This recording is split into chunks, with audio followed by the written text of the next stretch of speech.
ગુજરાતના અનેક વિસ્તારોમાં ધોધમાર વરસાદ વરસ્યો છે। ઉપરવાસમાં ભારે વરસાદ ખાબકતા અનેક નદીઓ બે કાંઠે વહી રહી છે। ત્યારે સાબરકાંઠાના ઈડર તાલુકાના કડિયાદરા નજીક આવેલી કરોલ નદીમાં કાર તણાઈ હોવાની ઘટના સામે આવી છે। નદીમાં કાર સાથે ફસાયેલી મહિલા સાથે અન્ય લોકો પણ સવાર હતા। કરોલ નદીના ધસમસતા પ્રવાહમાં ડીપ બ્રિજ પરથી પસાર થતા સમયે કાર સાથે બે લોકો તણાયા હતા।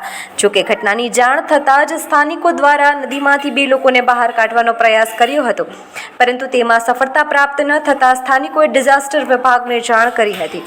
ઈડર અને હિંમતનગર ફાયર વિભાગની ટીમે તાત્કાલિક ઘટના સ્થળે પહોંચી હતી અને ત્યારબાદ ભારે જહેમતથી નદીમાં તણાયેલા તમામ લોકોને બચાવવામાં આવ્યા હતા।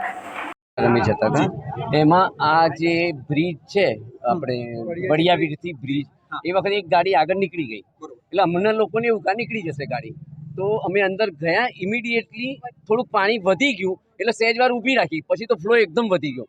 ફ્લો એટલો વધ્યો કે બારી સુધી પાણી આવી ગયું, પછી ગાડી સીધી અંદર પડી લગભગ 1.5 થી 2 કિલોમીટર આટલે સુધી ખેંચીને ગાડી આવી।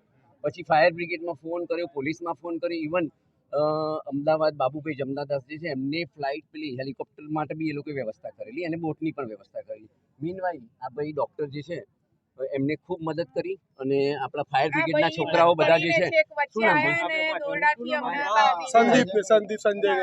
સંજય ને એ લોકોએ ખૂબ અને બીજી વસ્તુ ગામના સરપંચ કહો, પ્રશાસન કહો, એ લોકોએ બધાએ ખૂબ સારું અને ફટાફટ ત્વરિત તમારા શબ્દોમાં કે એવું કામ કરેલું છે। કોઈના માટે કોઈ જ અમને રિઝર્વેશન નથી કે આ ખોટો છે, બરાબર।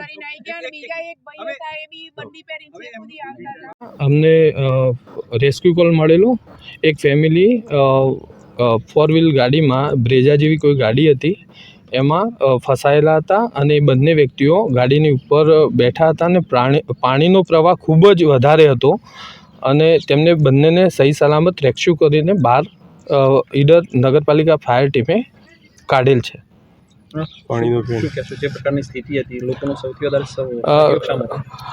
લોકોનો ખૂબ જ સારો સપોર્ટ રહ્યો છે અને અમને બહુ જ હેલ્પ કરી છે। પાણીની અંદર કહો કે રસ્તા પકડવામાં કે બીજી અમારી કામગીરીમાં એમને ખૂબ જ સપોર્ટ કર્યો છે।